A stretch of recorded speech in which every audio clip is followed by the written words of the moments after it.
May I have the next slide? Prior to getting started, please get a pen and a paper to make notes during this live event.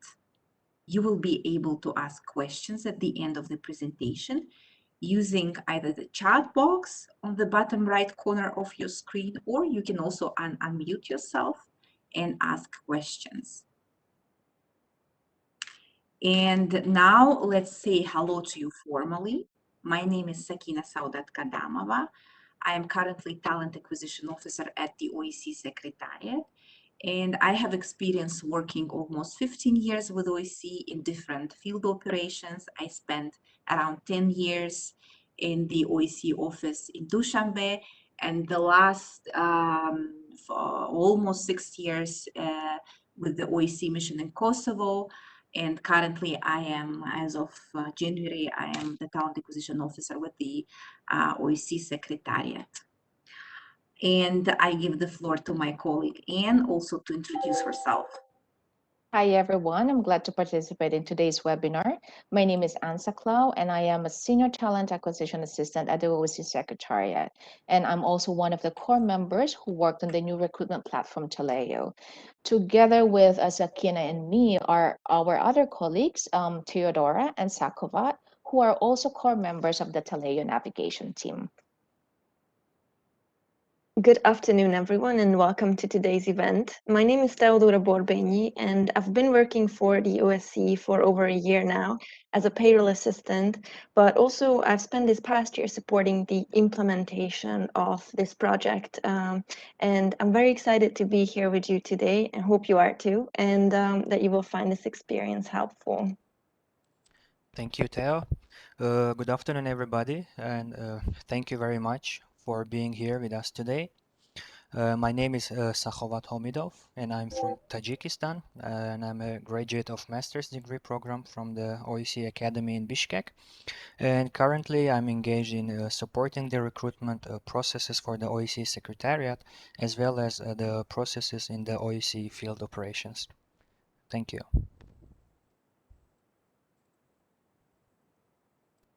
So let's look at the agenda that we have for today. These are what we're going to cover during this presentation. So let's see. We are going to talk about planning your application and also understanding the job description. And from there, we're going to tackle describing achievements and responsibilities. We'll also have some tips on creating a cover letter.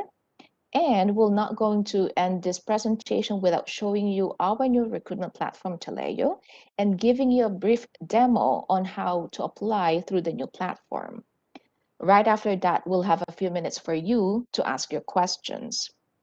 While this is not expected to be a comprehensive presentation, we hope to provide you with basic information to enhance your application and your candidate experience with the OSCE. We will provide tips during this presentation, but they are not guaranteed to provide specific outcome. In other words, just because you follow the steps provided today does not mean you'll be guaranteed that your application will be considered. But this presentation can be quite useful for you, especially if you're new to applying for the OSCE, multilateral organizations, or other international organizations in general. Okay, thank you, Anne. The most important thing to consider is that one should plan applications very carefully. Over the course of the years as a recruiter in the field operations and secretariat, I have noticed that a large number of candidates seem to apply for the position in a random fashion, like shooting in every direction and seeing if it hits. Please note that this approach is not likely to be successful. In order to increase your chances of being considered, please take the following factors into consideration. And you see in this slide the steps that we recommend to take. And I will cover them one by one. So what are the main tasks and projects of the work unit? This is the first thing to consider. This means that you should make a research prior applying. Study the VN carefully. Visit the website of the organization. Try to get more information about the work of the unit. Be aware of the project and activities. Is this work area for you? Once you have researched about the main tasks and projects of the unit, reflect back on your experience and think if you performed similar tasks or projects. Then ask yourself, do I have the relevant skills and experience? When reflecting back on your experience, think about relevant skills and competencies that you might have relevant to the position that you are going to apply. The next would be asking yourself a question: would you enjoy the tasks associated with this position? Would you feel confident and comfortable performing tasks related to this position? The next question that you would ask yourself would be, does your profile match with the job minimum requirements? And here we recommend you to carefully read the minimum requirements indicated in the vacancy announcement and check those against your profile. And the last point is, and recommendation would be to realistically assess the job market for your area of expertise. This will help you to get an idea of what is currently the most needed in the market and what are your chances to find the job. And over to you. So we heard Sakina just mention the word competency. Actually, in the OSCE, we have a competency framework that was launched a few years ago. And although we all have different jobs and activities, we have certain competencies and values which are expected of all employees.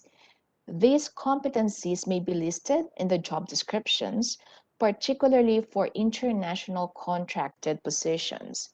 While seconded positions may have specific or other competencies listed, since they use a different classification system, it is important that you learn how to identify them via the job description.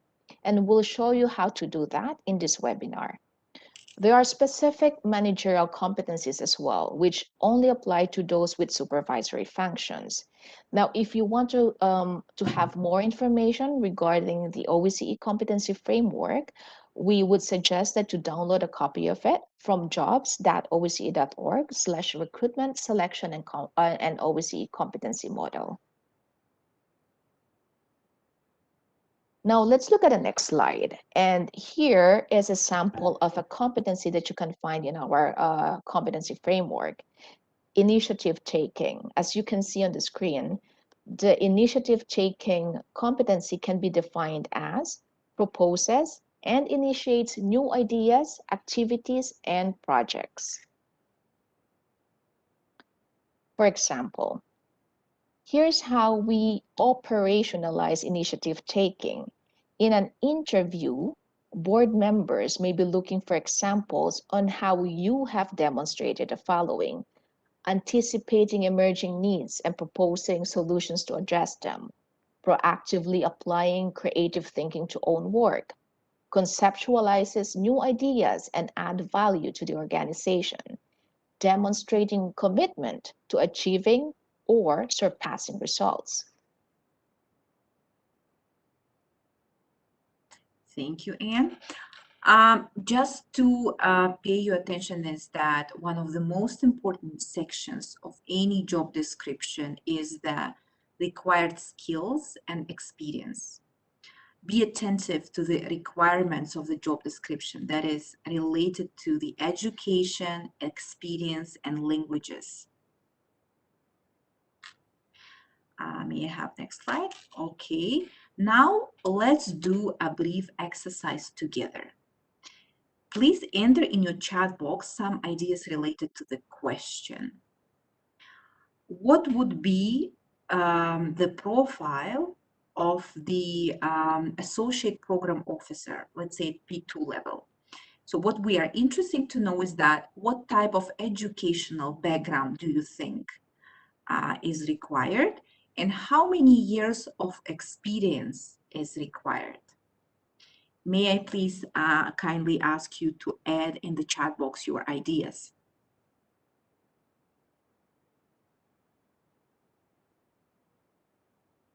Master's degree and minimum 5 years.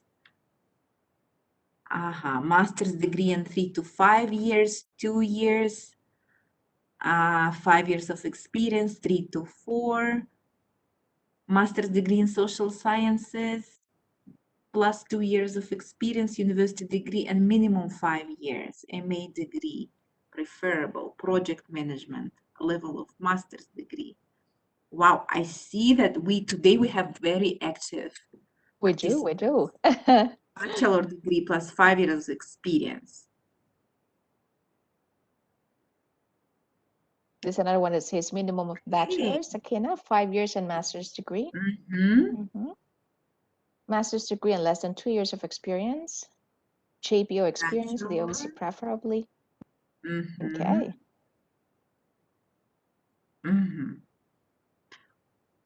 Thank you. Excellent, excellent. Now let's look into the job description. Okay, so here is an example of the requisition, a vacancy notice, which you see on this slide, which is no longer available for application. This is associate project officer, and the level is P2. Saho, may I kindly ask you, please, to read some of the points required for this position? Yes, sure.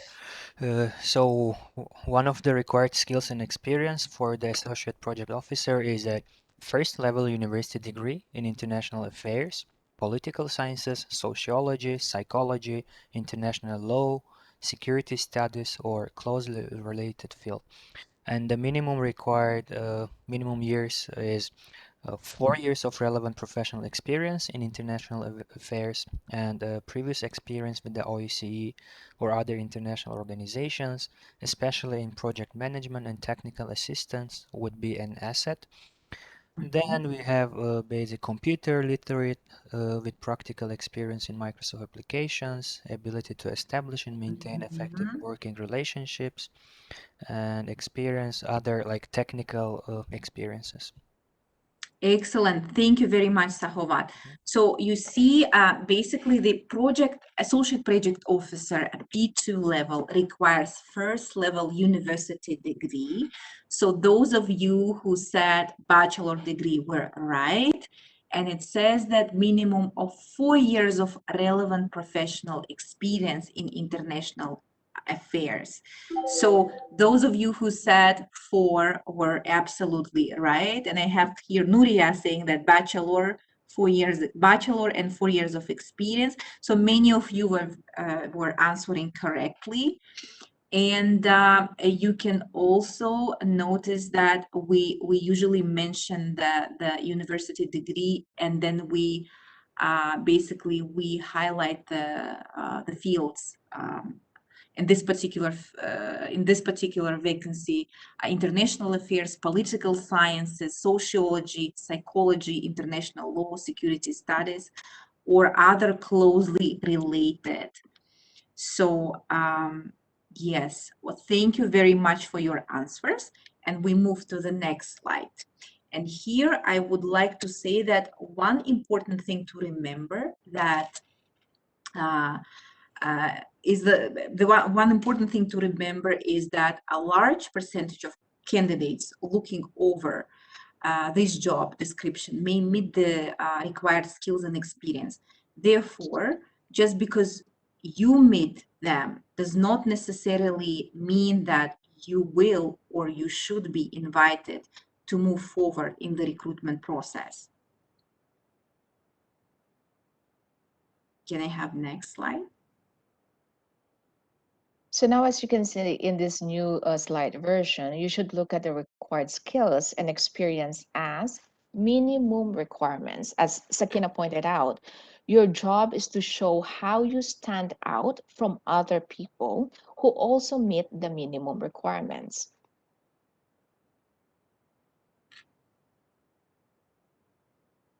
Now, let's look at this next slide. Think about the following areas in the pyramid. As you can see, qualifications, experience, and language skills are at the very bottom. But what does this mean? This means that most people considering this position may actually meet the requirements, but moving upwards on the pyramid, we can find the competencies and the expertise. And some of the individuals possess the minimum requirements and also the competencies and expertise needed to do well on the job. But at the top, we will find the duties and the responsibilities. Next slide, please. So do we have the next one, Sako? Yeah. So now you see in the next slide that we have, it is at the top, at the very top of the pyramid that we find the individuals who meet most of the features needed to do well on the job. These individuals are typically those who actually have performed the duties and the responsibilities in the past, or who can show that they have the relevant and transferable skills to do the job.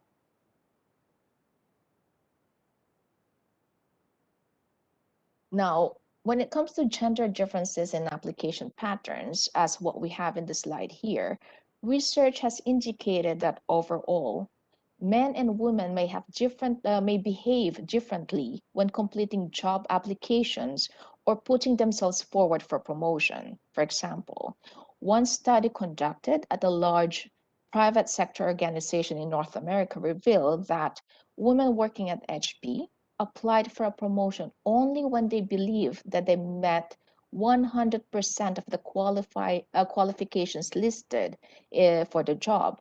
Men were happy to apply when they thought that they could meet 60% of the job requirements. Obviously, there's a great variety of beliefs, cultures, and standards across our participating states. But we would like to bring this topic up so you can use this information when considering applications for any positions. Thank you, Anne. Now let us focus on the associate project officer position again. So you see on the screen the sample job description. Please note that this position is no longer open for the applications at the OSCE. We choose this position since this is the type of offering typically available in many executive structures and field operations, and also many other multilateral and international organizations. Please note that in case of international positions, the vacancies are open for competitions only among nationals of 57 OSCE participating states. And some important pieces of this job descriptions that I would like to pay your attention is, well, first of all, you will see that it is issued by the OSCE Secretariat. You have always the vacancy number, the vacancy type. In this particular case, it's international contracted position. You have field of expertise also identified. You have the grade of the post before. You have the duty station, and in this particular case, it's Vienna, date of issue, and the deadline for the application. And our advice is that don't leave it until the very end. Try to apply well in advance and before the deadline, like well in advance. And just to let you know, for the international seconded positions, since you are applying through your seconding authority, your seconding authority might need some time to process your application. That's why we advise you to apply well in advance. Okay, and now we see the duties and responsibilities of this position. And in order to dissect the job description, it's very important that you understand the action verbs used in describing the role. Here we have some of them highlighted line by line, including oversee, identify, ensure, devise, collect and compile, monitor, hire, prepare, contribute. These action verbs can certainly give you an initial idea of the role and what is expected. Good. So beyond understanding the action verbs, you should ensure that you also understand the deliverables associated with the action verbs in question. Your task is to identify within your own professional life the experiences that show evidence of, first, ability to conduct the same activities given the fact that you have engaged in them before. Second, transferable skills to quickly adapt to the role and conduct the activities in effective and efficient manner. And third, learning potential to quickly develop proficiency in the activities needed. Thank you, Sakina. After assessing what we previously discussed, you might ask, what is important for me to show recruiters and the hiring manager in my job application? When dissecting the job description, there are 3 questions you may want to keep in mind. The first one is, how can I show that I have directly relevant experience? How can I show that I can hit the ground running? And also, how do I show that I have potential transferable skills? If you would like to conduct a thorough assessment of how much of a fit you are for the position, you may want to use this T technique. Let me show you how it works. In order to appropriately assess your fit against the position, you need to consider the needs of the organization and also your own professional experience. Get the tasks and the responsibilities where you can find the needs of the organization and list them on one side of the paper. Then check each item against your own work experience.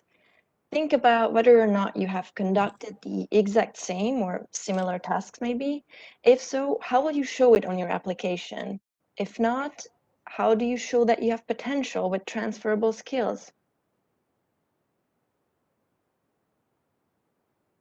Now, moving from duties and responsibilities, we're going to go now to describing your achievements and duties.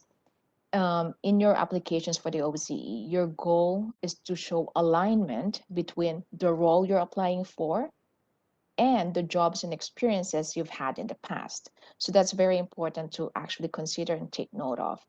The way to do so is to show evidence of fit by highlighting how your previous experience make you a good candidate for the position that you're applying for. It is important at this point to be very strategic when doing so. For example, when you're describing your achievement, mention the positive results. In other words, the impact of your activities on the team, the unit, the department, and the organization in overall. How did you contribute positively to your previous employer? What did you learn? And what did you achieve? So those are the things that you might want to consider when describing your achievement and duties. We understand that at times it may be difficult for many applicants to use terms such as I accomplished, I did, I achieved. You know, these are quite difficult for many. However, application reviewers need to see how your experiences show that you can contribute to our organization at the expected level. What can be a trick to that? So let's say a good trick may be to quantify some of these achievements. For example, if you're a trainer, let us know how many training programs do you typically run in a month or even a year? What's the type of complexity and to how many people? What are the topics? How aligned are the topics to the themes covered by the OSCE?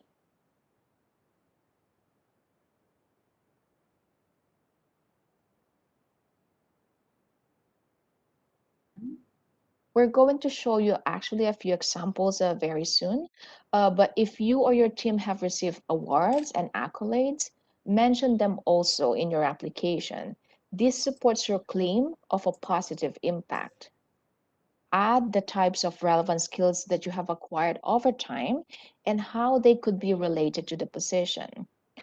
All in all, the best way to use this section in your application for the OSCE or other organization for that matter is to show your impact. Thank you, Anne. And speaking about describing your achievements, you can see the examples, and there will be several examples on your screen. And this particular example is the one that letting us know about your achievement and your impact. And let me read it for you. Advised the National Minister on Social Policy on combating human trafficking matters and spearheaded the legislative package establishing safe centers for victims across the country and their entitlement to social and financial assistance. I will give you a few seconds to read it once again.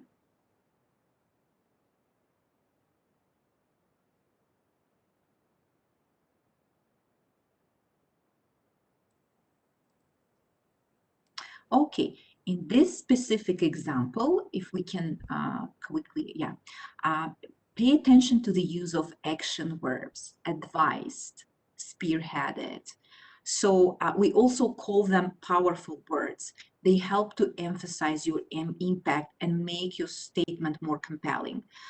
To make your statement stronger, you may consider the following construction of the sentence as you have in this particular example, using action verb, adding the information which would answer the question whom, how, what, when, and then adding the result. And you will have also another examples which will be demonstrated by my colleagues.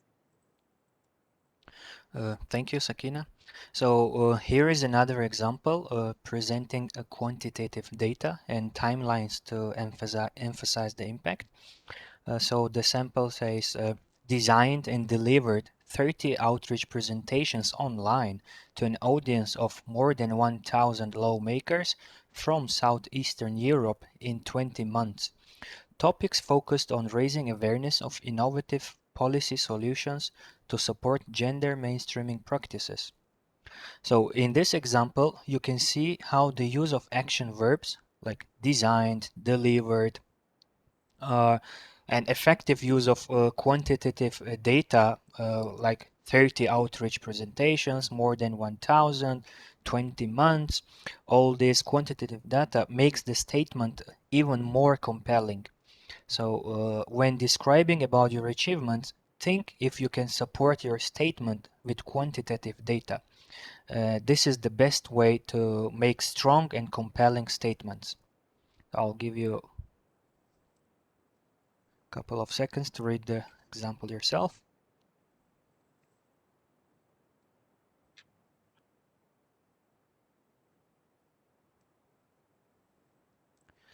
And here is another example using quantification of achievements to highlight your impact by mentioning the topic, number of events, participants, and type of stakeholders. And the example says organized 3 large conferences on human rights in the past 3 years, counting with the attendance of 2,300 participants, including high stakeholders from delegations. So again, you may consider the following constructions of the sentence like action verb plus what, how, when, and the quantitative data. As you see, once you add some numbers on your samples, it is making your statement much stronger and compelling. And our last example is on indicating savings. It goes as implemented new travel policy with effective controls resulting in greater efficiency and consistency in travel planning and the $100,000 reduction in costs. You may notice how modifiers such as effective are added to the vert controls. Look at how the amount of $100,000 is used to emphasize that resulting in greater efficiency and consistency in travel planning part. And also, just like in the previous example that Saho mentioned, in this particular one as well, you may notice that the following construction of the sentence was built as action verb and then information on what and how, and then the results using a modifier and quantitative data. You have heard our colleagues Sakina, Sako, and Teo mentioning about the action verbs and how important it is to use the action verbs to convey impact and to demonstrate that you're proficient at the activities that you were assigned to. But it is more important to be truthful and realistic in your description of achievement. Do not claim that you have experience, for example, in leading a project if you haven't. If you happen to have assisted with a project instead, it is perfectly fine to use the term assisted in the development of, or supported, or collaborated with a team on. We review applications on a daily basis, and we find that many candidates tend to make very similar mistakes.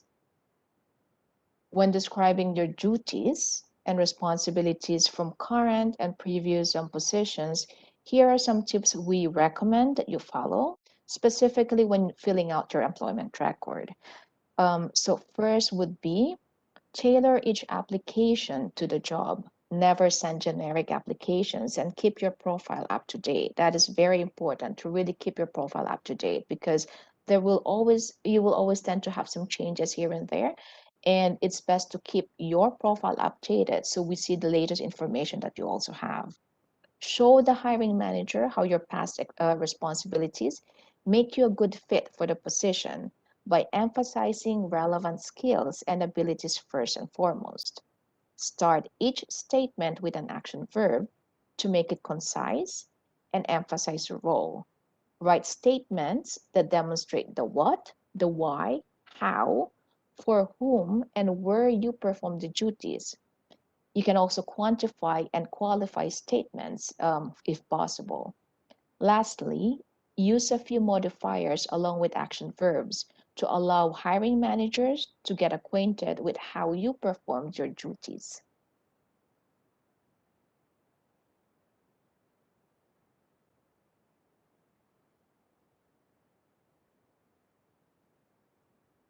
Sorry, I was talking to myself. So here is a summary of everything we have covered in the previous slides. We suggest you give a quick overview of positive results you've accomplished. Always be clear about your role and your contribution. And if possible, quantify the achievements such as number of individuals trained, the amount of money saved, etc. Mention related awards and acquired skills. And last but not least, indicate how your achievements affected the team or even the organization. Okay, now let's quickly touch base on your cover letter. We won't provide you with a sample of cover letters since you can find plenty of them online, but we can show you a few pieces of information that we expect to see in a coherent cover letter. In the current slide, you have a quick review of what is important to have in the cover letter. Information such as how do you align with the OSCE mandate and evidence of your accomplishment and your potential value add would be useful to have in your cover letter. And okay. And in the previous slide, basically, if we can go back to the previous slide, you have a structure of the cover letter: introduction, argument, and closing. And you have, like, an introduction part, the questions that you can have an answer, and the argument. You also have the points where you can also mention, and the closing part where you reiterate your potential value add. Okay. As I mentioned, you can find plenty of tips online by Googling cover letters. but here are some of ours that we would like to share with you. Well, first of all, be professional and straightforward. We expect all cover letters to be clear, well written, and properly formatted. Avoid, of course, slang and informal language. Use complete sentence with appropriate grammar and spelling, and follow instructions regarding cover letter and job applications. Before we move on to show you our new recruitment platform, Taleo, let us engage you with a few questions. Please put your answers in the chat box. Have you created a profile in the new OSCE recruitment platform? And if so, have you applied for a position using the new platform? So if you did, just put your answers in the chat box below. Both. Okay, so someone is very eager. Yes and yes, very good. But it didn't. It's all right. That's why we're here, to show you some tips and tricks.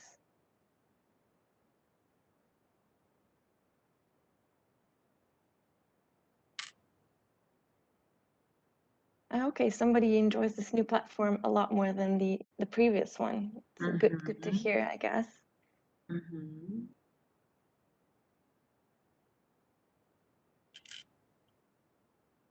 Okay, thank you. I'm glad some of you had a chance to try the new platform out, and I encourage all of you to create a profile and apply for something if you find something that fits you.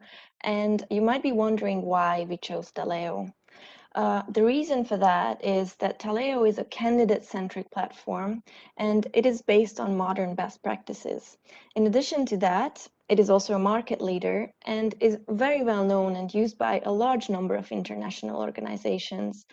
Its overall impact, we hope, will be to allow for a shift to value-added work. And after having briefly explained what Taleo is and why we shifted to it, why don't we have a quick demonstration of this new platform? Sako, the floor is yours. Thank you very much, Theo. So to start the demo, first of all, you need to know where you can go to see all the open positions and vacancies we have in the OSCE. So for that, we have to go to the OSCE page, which is here like vacancies.osce.org. And this is where we advertise all of our open vacancies, including those from the field operations and institutions. So now I'm going to show you a quick demo on how to apply a profile in the OSCE recruitment platform. Just a second. And while Sakovat is trying to put the slides on or the demonstration on, you might want to take note also that you can create a profile and keep it there until you're ready to apply for a specific position. So you don't necessarily have to apply or find a position that you wanted to apply for just so you can create a profile. You can just create a profile and use it later on.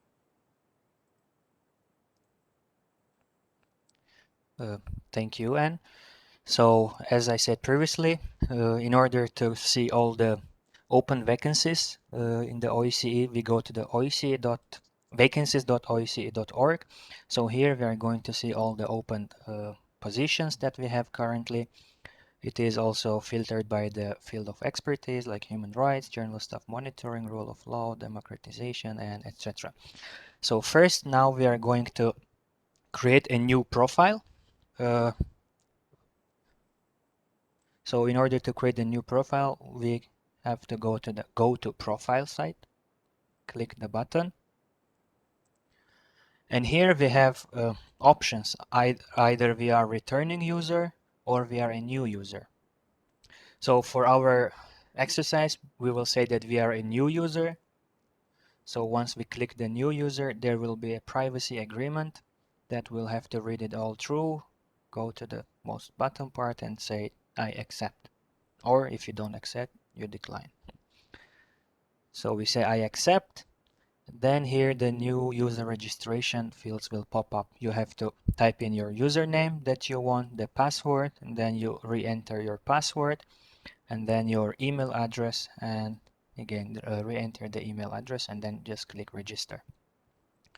So in order for us not to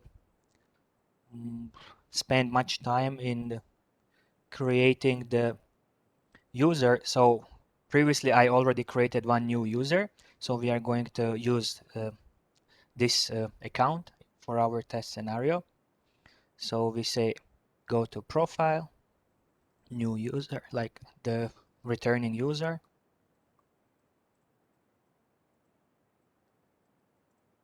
Then we log in. Oops. I am a bit nervous.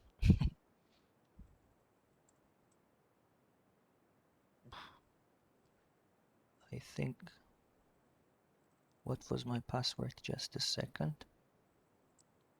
Maybe we have to go to the testing scenario, Taco. I think that's isn't that the real platform? It is. Yes, you are right. Sorry for that.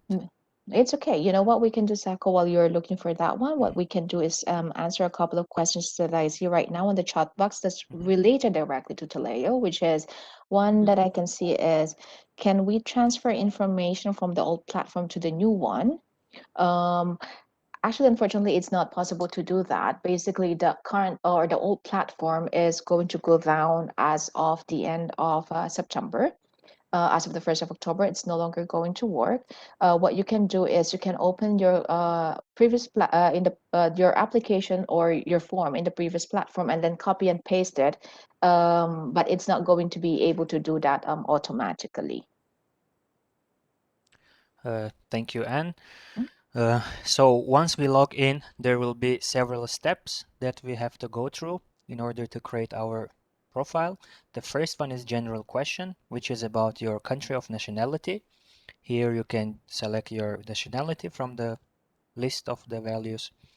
And then the second step will be here it says resume upload. Here, please note that like the most of the questions we recently received by our candidates is why we cannot upload our application form. We apologize for that, but currently, temporarily, it is unable to upload your application form. So you will have to fill out the submission manually. And it is only for the first time. So once you fill it, it will be always there for the next submissions that you are going to have. So we clicked, Exactly. I will fill the online submission manually, and then the next step will be the personal information. In the personal information part, you will have all like your title, first name, last name, nationality, gender, date of birth, place of birth, country of birth, email address, and etc. All those personal informations. And also you will have here your primary phone number and the email address. Please make sure to put your email addresses correctly without any mistakes or errors, because recruiters will be contacting you through the email address that you will write here. And then we have some additional details like have you previously worked with the OSCE or not, and then the advance notice that you have, like whether either it is 2 weeks, 3 weeks, months, or no notice necessary. And then the last but not least, we have the source tracking, like from where you heard about us, like job board, mailing list, or our website, participating state, or social network service. So once we fill this part, we will go to the step 4, which is the preferences. Here you are going to select all your preferences that you are interested on, like let's say you're interested in fixed term, short term, or like what kind of job types, contracted, seconded, internship, or consultancies. Then you have job levels, schedule, and educational levels, all these basic informations. So why do we need these preferences? It is also important, it will be important information for the recruiters to have you, for example, if we will have any roster positions, like to see you, to put you in the roster like based on your preferences. And then we have here at the bottom also the employment preferences, like what kind of job field your preferences are. And we have here the list of values as well, like is it like administration and support, communication, human resource management, or language services. So you put all your employment preferences as well. And then the next step we have is education. Here you are going to put your education information, and note that we have this select button where there are all the list of educational institutions that you want to select. But if you don't find your university here in the list, you are also free to type it yourself, because this is an open text, open field box. You can type it yourself, the university or the school or institution that you have graduated. The same goes with the program. Then you select, is it like a bachelor's degree, master's, non-degree, high school, or uh, whatever it is based on your profile. So yes, the next one is we have employment history. Again, here with the work experience, you are going to put all your related or not related work experiences. Again, we have the select options where you can choose the list of the organizations and everything. As you see here, we have 22,963 options, where most like it will be also possible that you don't find the name of your organization that you have worked for, the company. Again, it is an open field box. You can also type wherever you have worked. Then type of business, whether it was international, NGO, government, private sector, or other. And then your job title, then your job function, employment type, and how many employees did you supervise, and the grade, if it is relevant, level of your position. And then we have this box where it says achievements. Please note that for this achievements box we have 3000 characters limit. So here you are going to type in all the achievements that you had in your that exact job. And then we have a brief description of relevant duties and responsibilities, which is limited to the 1000 characters. And then we have reasons for leaving, which is also limited to 1000 characters. And then we have this mandatory field which says, may we contact the supervisor or not? So you might specify either yes or no, but if you said yes, please uh, don't forget, it is very important for us to for you to fill your supervisor's information, because once you go further on the selection recruitment process, we will be conducting reference checks. For that, we will need your supervisor's email address. So please make sure that you always fill your supervisor's informations like completely, fully. And then yeah, we have work experiences. We went through it, and then the next step is certifications. Here you are going to select again from the list what kind of certifications you have, and also it is open box. If it's not in the list, you can type it manually yourself, the issuing organization, date, and expiration. And then the step 8 is the references other than your supervisors contacts and references. We also ask you to give some of your personal private references. Here also please make sure to give like 2 or 3 references that will be like useful information for the recruiters as well.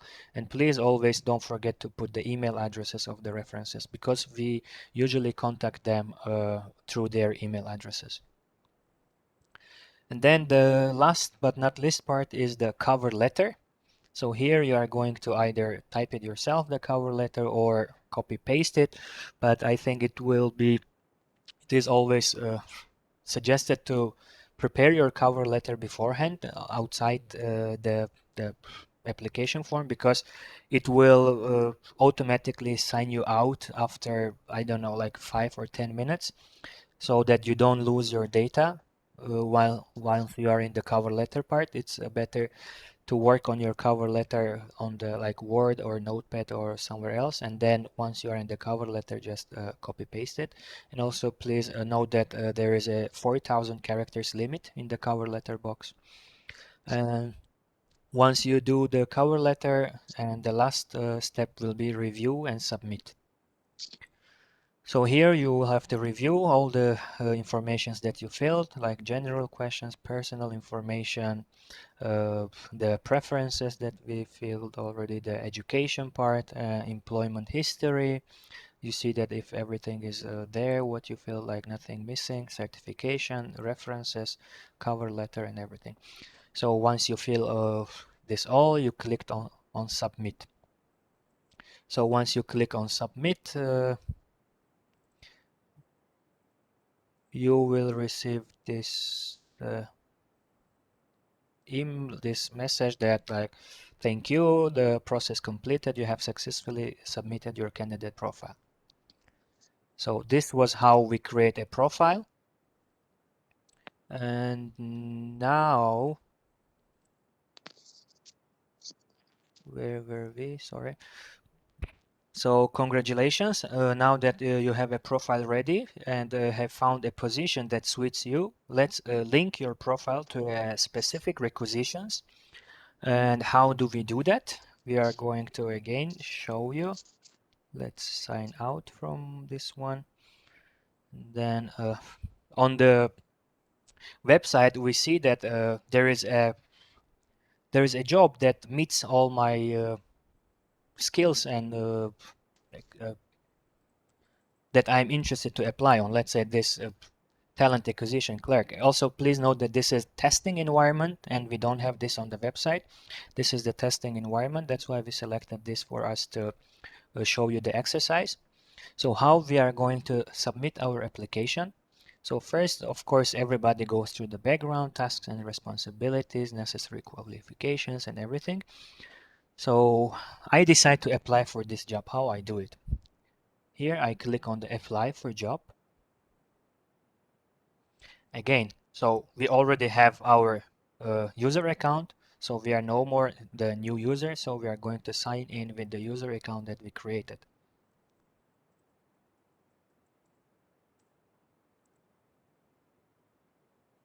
So we sign in as our user account, and then here we are going to go through the couple of steps in order to apply for the position.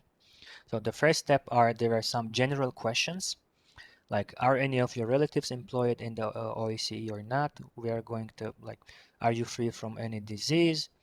Are you free from like disabilities? Oh, we say yes, yes. These are some disqualification questions. Are you good for, are you in a good physical condition? Have you been subject to disciplinary proceedings? No. Have you ever been arrested? No. Have you ever been? And what is your country of nationality? So we select and then we say save and continue. So again, this part, it says resume upload. As I said previously, unfortunately, temporarily it is unavailable. So we say I am going to fill out my submission manually, and then we save and continue. Here, as we see, the personal information part is already filled because we already have our profile ready. So it will be, all of it will be popped up manually, automatically. And then the only thing we have to select here is permanent residential status, whether, for example, this position was in the Vienna, whether do I have a permanent resident status in Vienna? I say no, of course I don't have. And then the source tracking, we select, let's say, job board, and then let's say UN jobs, or then we say save and continue. So the step 4 will be job specific questions. Here are some questions that are asked by the recruiters here. Do you understand that by providing affirmative answer to the questions in this pre-screening section, you will be asked to provide evidence in your application form and potentially during assessment and interviews? So this is basically the question that will be visible in all of our posts. So we say yes. Then, do you have completed secondary education as evidenced by your application form? Yes, I do have. Do you have a minimum of 2 years of relevant clerical work experience? Yes, I do have. Then here, what other OSCE language do you speak? Here it is also again the uh, open box. You can write the language, the extra language that you speak. Let's say like either Russian or like Turkish or Spanish or German, etc. Of course, Turkish is not OSCE language, but yeah. So save and continue. And then here we have job-specific competencies that we have to select. And administration and support. Do I have any experience on administration and support? I might say I have intermediate experience, and I have it like 3 to 5 years. Let's say advanced, and then last use is current, and the interest is high. Then English also 5 plus. Here we select all our uh, competencies that are related to us. General administration, say advanced. This one like spreadsheets, web, word processing. And then here we have to tick this. I have provided an accurate assessment of my experience, knowledge, and abilities for the listed competencies. So we are going to fill this based on our own skills, like competencies, and then save and continue. Then we have the education part, which we already filled it out while creating our profile. That's why it will be also popped up automatically. Then we say save and continue. The same with the employment history, it will be popped up automatically. If we want to add, we can add again, like update it or like work on it a bit more. And then again, we say save and continue. And we have certifications and licenses. As I explained before, you can add the certifications that you hold currently. Then the reference part, we can add our references. And then the last but not least part is the cover letter. Again, we have to fill it. Please note that it is 4,000 characters limit. Then the next step is the e-signature. So here, please enter your full name. Sakhavat Homidov. Then save and continue again. And the last part is the review and submit part. So we will review everything that we filled. We see whether we didn't miss anything. So I say everything is good, education, all fine, work experience, yes, it is how I felt, everything is working correctly, cover letter, and then the last thing I do is I submit.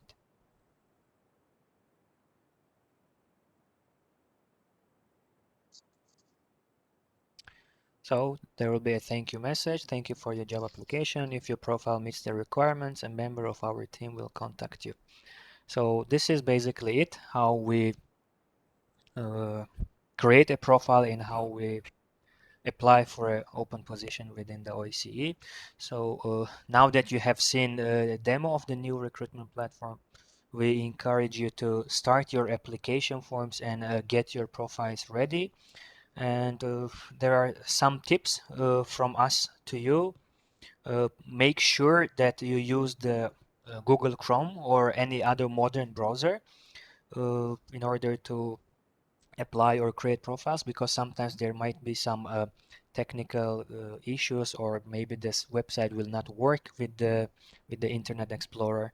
And also, as previously mentioned by Sakina already, do not wait until the very last moment to send in your application forms. And if you encounter any technical problems, you may send a message to ICT service desk at osce.org. Sako, I think one of the most common questions that we have is when they get locked out of their profile, right? Mm-hmm. So what can they do about that? If you get locked in your profile, which is basically because of if you couple of times you typed Entered the wrong, wrong yeah, one. entered the wrong password. So if you get locked, don't be panicked. So the system is it works in a way that after 10-15 minutes it will unlock you again. So just be patient a little bit. You will get unlocked again, and make sure to remember your correct password. If you don't remember it, you have also you can also manually reset your password, which you will receive email again, and then reset your password manually as well by yourself. Exactly. And that is also why it is very important to take note of the email address that you are using. We have had some questions where they were trying to log in using one email address, but then from their record, actually, they were using a different email address when they tried to log into to Taleo. So maybe it's very good to really take note of that Correct. information. And also, I can't recall whether Sako has already mentioned it, but if in any case, just to reiterate that it's good if you have a Word document, perhaps of, say, like those information, the backgrounds, achievements, and everything else. Instead of typing it directly in your profile, you might just want to have it in a Word document, and then you can easily copy and paste it. So if in any case that a glitch happens, which might, I mean, things like that could happen. Internet connection is not too strong. Then at least you have a copy of it and you can easily just copy and paste it. Okay, I think we're actually getting to the very end of our presentation for today, our webinar. And let's just do a quick recap of what we have learned today. So you have seen and you have learned in this webinar how to plan your application and to understand the job description. We have also talked about describing your achievements and responsibilities. And you got some tips from Sakina on creating a cover letter. Now, you have also seen the new OSCE recruitment platform, and we hope that very soon, those who haven't tried to use it will then be able to get the chance to do that. Again, just to mention, following these instructions that we have does not guarantee any specific outcome in your applications for the OSCE or other multilateral or international organizations.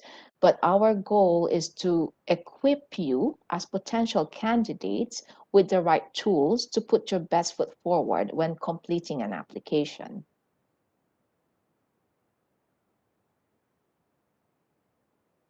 Thank you, Anne. Well, just to let you know that subscribe to our monthly newsletter and follow us and our recruiters and OSCE webpage in LinkedIn to receive the latest information on the upcoming outreach and recruitment events. We would also recommend that you have your LinkedIn account updated to show the most current information you have. And with all this, we got to the end of our presentation and our webinar. And now we are ready for your questions. However, please note that we're kind of running out of time. So please use the chat box at the bottom of your screen to add your questions. And for your information, we will select the most generic questions to help as many people as possible. And if I'm not mistaken, Anne has already taken note of some of your questions from the session previously while you put your question in the chat box. Theo, if I may probably cover a couple of questions Please. that are the most frequently used, and perhaps you would like to cover others. Yes, I recall there was a question regarding dual nationalities. So the candidates who have dual nationality, which one to mention, and should they mention? Yes, it's important that if you have two nationalities, whenever you complete the application form, it's important that you mention both.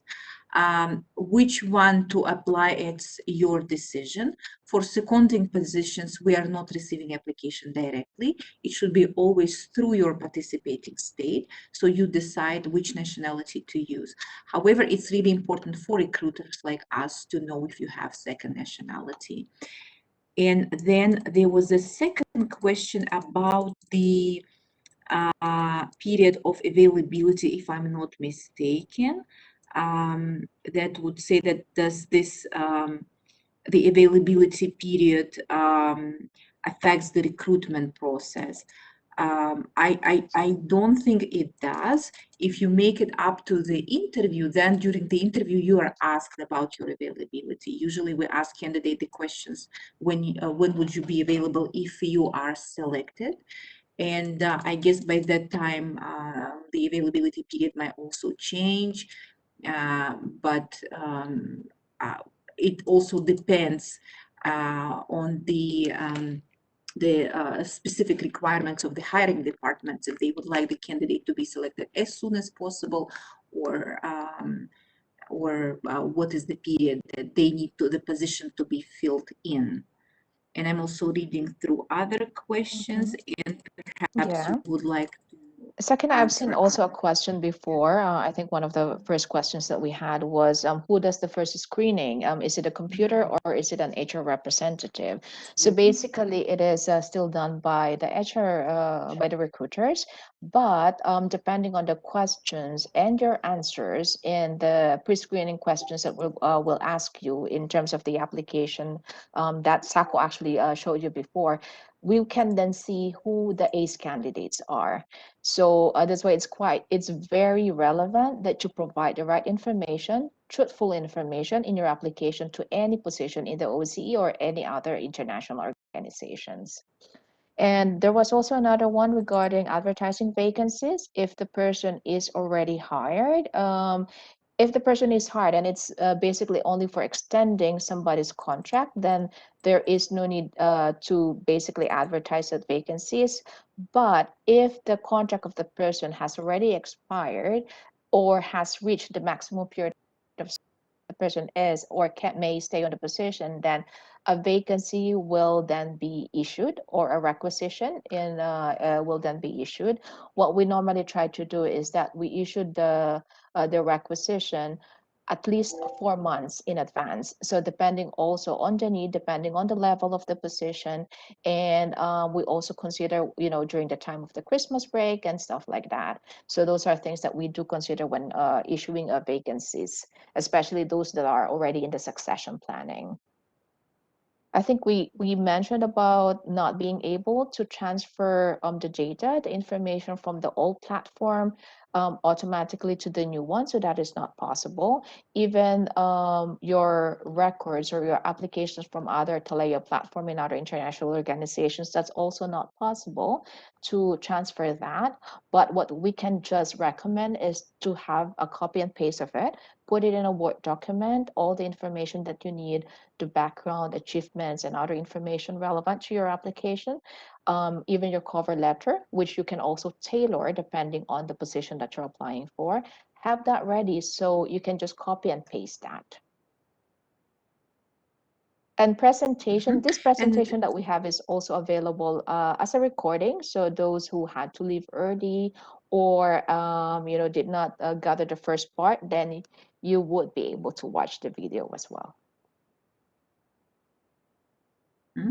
And there was another question, if we contact every available supervisor or we just contact the ones that are specified in the references. So for the internal OSCE internal candidates, we usually check the last two performance management documents.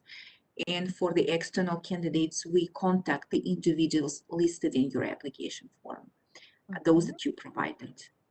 Exactly. Second, there's also one question here that is in terms of the application or the resume, whether it can be edited in the future. And yes, it is possible to do that. You can edit your profile anytime. And we actually encourage that you do so. So if there's any new achievements that you have and you wanted to have that, of course, in your application, then do it as much as possible. Let's see what other else we have. I think we might have had also a question regarding the length of the recruitment process. I do recall that it was a question before somebody who was under consideration in April 2021, and the recruitment process is still ongoing. Typically, it could take at least around 4 months to be able to complete the process. It also depends on, say, the number of requisitions or vacancies that we have, the number of positions, the type of positions, right? The expertise, the level. So we take that also in consideration. And also we need to look at the part also of the board members. Sometimes the hiring managers may not be available to actually conduct the interview process as soon as we would want to. Therefore, there can be a bit of delay depending on these factors. Mhm. And here is another question from Anna, who's saying that she's from Ukraine, and what types of vacancies she should look if she wants to apply in Vienna, international seconded or something else. So this is something that Anna, you should carefully read the vacancy announcement. And in case of, you definitely can apply for for international contracted positions. And when it comes to seconded positions, it's very important to check if your seconding country is covering the salary for this position in Vienna, because and Ian, correct me if I'm wrong, for seconded positions there is a no BLA payment like in That's the right, missions, in the yes. field missions, where our secondees, those who don't get the seconding salary, still get the board and lodging Board and allowance lodging. from their countries. So for this specific case, if you apply for seconding position in Vienna, it's important that you check with your seconding authorities about the salary, if they pay or not. Mhm. There's also a question Okay, I think we regarding. covered most Mhm. of the questions. Yeah. Maybe we can Mhm. just reiterate how important it is to actually provide the most current information or contact details of your former, current, previous supervisors, because when we need to contact them, sometimes we have faced difficulties in contacting them because of, say, the wrong email addresses. Or the wrong telephone numbers, but it's best to always have the most current email address. And if, say, your supervisor has got a new email address, make it a point that you update your record with the new address of your former supervisor. Thank you. And also regarding there were a couple of questions on the secondment positions processes. I just want to mention that please visit our jobs.oec.org/webinars. We have there all our recorded webinars that were pastly held. We have also a very specific webinar on the understanding the secondment process. You can watch it there and get all your information from that video, like how the secondment process works, like how you have to submit your applications on the for your secondment participating state, etc. Then what will happen to application on the old platform that are still pending?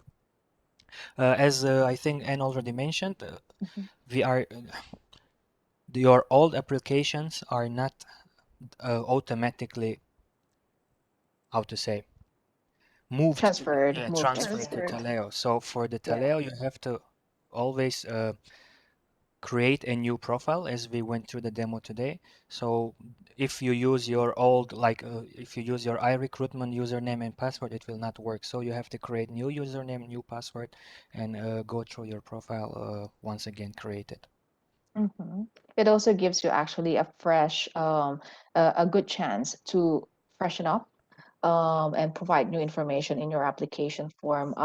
We thought about moving them, but with the huge volume of data, and most of them, a big percentage of them are actually quite old data.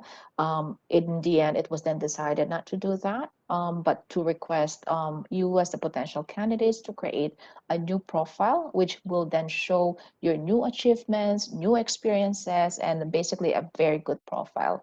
And also the reason why we have this kind of webinar. So hopefully you can make use of this, whatever you have learned today, in your new application.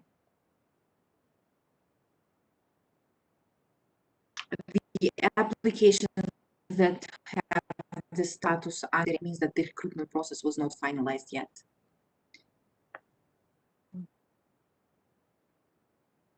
I think, Sakina, we might have to end the webinar, unfortunately, right? Yeah. But we will, we're planning to hold another webinar, and we'll also keep you updated on that. You will also see it, that information in our newsletter. And if you have any specific recruitment related questions, unfortunately, we are not able to cover all of them because of the very short time frame that we have.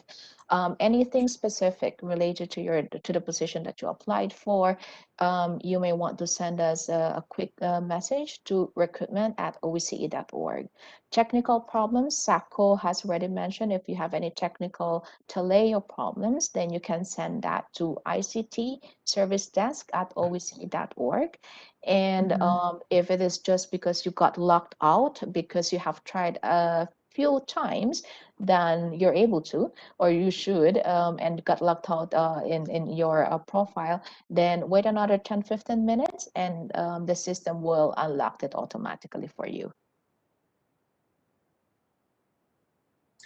And we would like to thank you all for your time and for your participation in this section, in this session. And we see that you were very, very active and interested in OSCE application process.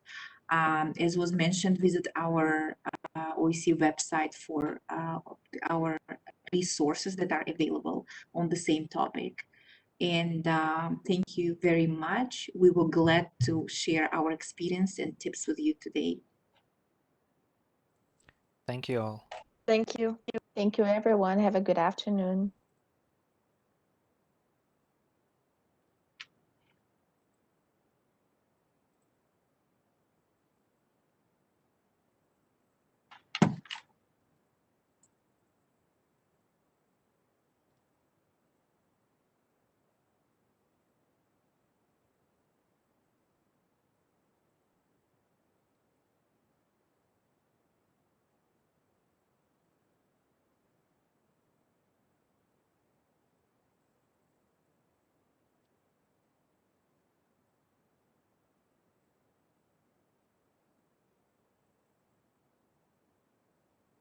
Slowly, slowly, the numbers are decreasing.